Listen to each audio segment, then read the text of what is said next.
Welcome back, I'm Captain Xavier, and we're going to be doing some more blaster scrapping because I have more blasters to scrap, and it should be fun. I'll let you know what all of it I decide to keep and all of that, but in the meantime, enjoy some time lapse of me going through bags and scrapping and blasters and things and stuff.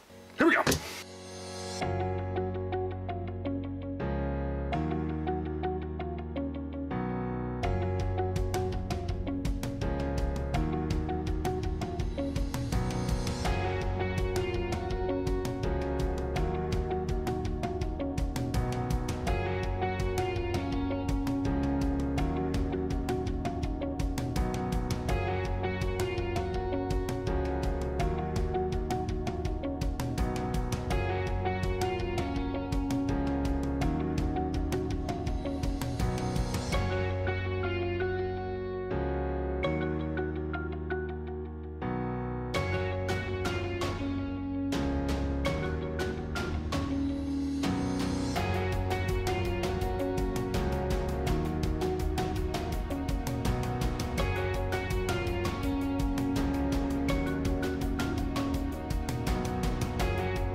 Right, there is actually where I'm going to stop. I've run out of boxes, finally, I think.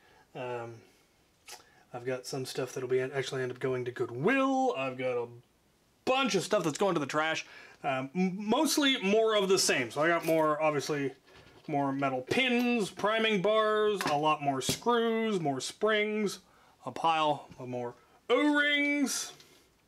There was nothing in here that really, well, actually there was a few things. Some air tanks.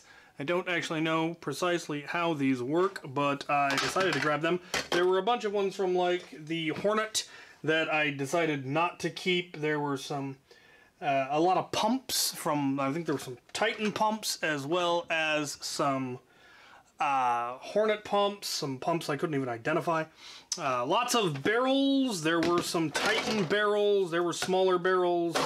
4 grips, slides. I tend to keep slides because I use them for like pump grips and other sorts of fascinating custom builds and whatnot. Found one shell magazine. That's pretty cool. Some cylinders, some stock flywheel cages and wiring. I keep those because of how often they come up in testing and fixing stuff. But some bits of rail. That was pretty cool. Yeah, so a good bit of stuff. I'm absolutely baffled at what this is. I think it's some kind of an air tank.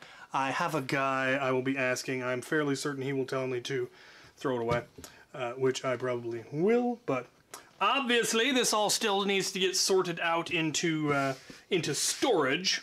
So yes, I will have a video where I sort the screws. I don't know when I will have time to do that because I have some major events coming up. Same thing with the springs, they will need to get sorted, and the O-rings. I've got bins that most of the other parts will be going into. I've got a drawer for barrels and for barrel lugs and for stock attachment points, those kinds of things. I keep those because they're terribly useful. Probably need to start another bin for cylinders, as I'm fairly certain my current cylinder bin runneth over, and I have a bunch more cylinders, including one mega cylinder. That was cool. I'd like to turn that into a an absolver for something. A couple of magwells from dead raiders, all kinds of good stuff. So that's what we've got. Well, real quick, somebody asked me I think in the comments of the previous one of what shells do I keep? And I do have a couple of bins of shells of the type that I think I might want to do an integration with someday. I used to have multiple large bins full of shells, and I finally just admitted to myself that I was never going to use most of them and that they were just taking up space. So typically, if I'm going to be doing an integration, I will go out of my way to acquire the shell rather than keep bins and bins of shells lying around waiting to get used, because they just take up an awful lot of space. So I will be getting rid of the shells from all of this. I won't be keeping any of the shells. There weren't any that were like, aha, that I absolutely will use and must keep. So they will be going away. But yeah, I find this to be very therapeutic, and it keeps my place clean, which is nice. So there you have it. Hope this was helpful or enjoyable for some of you, and thank you for watching.